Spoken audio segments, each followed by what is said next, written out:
dëggal na leen waaye itamit sàkku na ak baral jëm ci liggéey bi ak jéem a xool nan lañ ciy génnee. di wuute nag ak leen li ñu gis xam naa Modou bu dee am na ko mën na koo affiché mooy journal boo xam ne xëy na ni moom FMI dafa dëggal Macky Sall ci li mu waxoon. di wuute nag ak li ñu gis ci li FMI wax. waaw am na solo xam nga dëggal yi rek dañoo bari.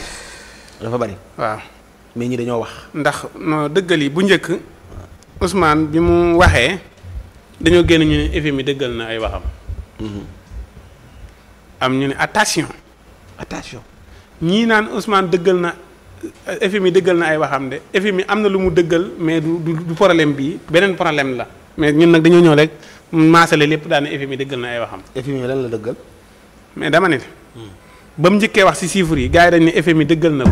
waaw. ñu ne déedéet FMI dafa am lu mu dëggal mais dëggalul lii. waaw. kon bu leen maasale lépp ni FMI dëggal na ko leeral leen nit ñi li xew. am ñu leeral nit ñi am na ñoo xam ne ñooy maasale lépp rek ni FMI dëggal na. mais amoon nga xabaar ci FMI lim dëggal. ci Ousmane non waaw loolu am na lu ñu wax ni loolu la dëggaloon mais fàtte naa man xam ma. moo tax ma wax la de am na. moo tax ma maasale yaa ko dugal. mais ñiy diglu xam nañ. déedéet mais danga may wax. lii mooy lëngal nag maanaam dugal loo xamul. non non ñiy diglu ñoo ma gën a xam. li may wax man xawuma man mi la waaw mais nag waaw boo ma xamul nag da ngay xool commentaire yi ñoom dinañ la leeral. waaw léegi nag lii fii la am nag. fii donc léegi. xam nga ni kii moo dëggal Macky Sall. lii quotidien mi. moo ne l'FMI confirmé Macky Sall. xam nga lay dëggal lee fa ma nekkoon lay dëggal ni Ousmane Sonko bañ ne FMI dëggal na ay waxam. doonu toon problème bii. beneen problème la woon. waaw muy ban. ña génnoon daal di wax ni leen Ousmane ka dëggaluñ wax ji mais jeneen la ñu dëggal. kon ñooña dañuy am dëgg. waaw ndax bu ñooña amutoon dëgg maam duñ ñëwaat tey ba tey ñu naan FMI dëggalaat na Ousmane Sonko ay waxam kon ñaari dëggal yëpp kon dañuy doog a nangu ni FMI dafa dëggaloon ay waxam. ñu ni waaye am na lu des loo xamante ni lii am FMI waxu fa dara FMI ñëwaat dëggal ko. waaw man kon fi nekk nii may waxee yow FMI mën nañoo d'accord ni FMI dëggal na ay waxam lépp. waaw man fi mu toll nii problème bi ma am. waaw d'accord man problème bi ma am mooy li FMI dëggal Sonko muy as pàcc. loolu moom laa xamul man. waaw mooy ba mu njëkkee wax dañ ne FMI dëggal na ay waxam am ñu génn leeral daal ne FMI dëggalut lii Ousmane Sonko wax ci chiffres yi mais lëlal la dëggal mais ñooña ñi ngi doog a am dëgg tey. ndax lépp la dëggal. waaw ndax fi mu nekk nii bu fekkee dëggaloon na loola.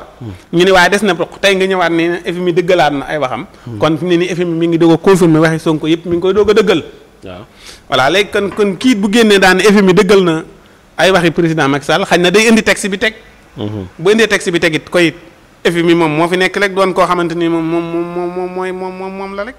ndax it mënoo dëggal ni kii li mu wax dëgg la wax ni kee li mu wax dëgg la léegi FMI il faut que mu leeral ñu c'est kii FMI. kan mooy non journal bi kay moo waral indi lii mu ni FMI ko dëggal. journal ñi ma ngaa toog bind teg xanaa kay dina teg affiche bi nga. amul amul de. li mu wax amul. kon lan moo tax mu di ko bind. loolu jaaxal ñëpp. mais am na loo xam ne day génne journal yi nga xam ne xaw nañoo contre nguurug Sénégal sax ñoom bi ñu xëyee. FMI gi dëggal Sonko la ñu wax. waaye journal bii moom. lii man gisuma ko ci àddu. kon nañ xool rek ñu yore wàllum journal bi ñu génne leen ci dañ fa ñuy gome nag. ñuy gome yenn journal yi di leen supprimer. saa jaa ngi zoom rek ak rasulaay. lépp da koy leer ba mu leer le grand technicien El Hadj Mouhamed Diouf. joxe El Hadj. waaw mi ngi nii. l'FMI confirme le gouvernement. joxe El Hadj waaw. ma jox El Hadj say.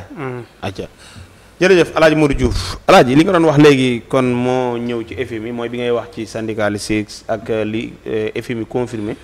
nga xam ne lim ci teg nag mooy taxawaay bi muy nag wax nguuru Sénégal nag faaw ñu amalu taxawaay te baral mbir yi te am dëgg-dëgg maanaam taxawaay bu mat sëkk bu ñu am ci liggéey beek def yëf léegi nag di nga ñëw ci lu tax journal bi moom ñëw ni FMI Macky Sall la confirmé ñëwal ci. mais journal boobu day xeex rek.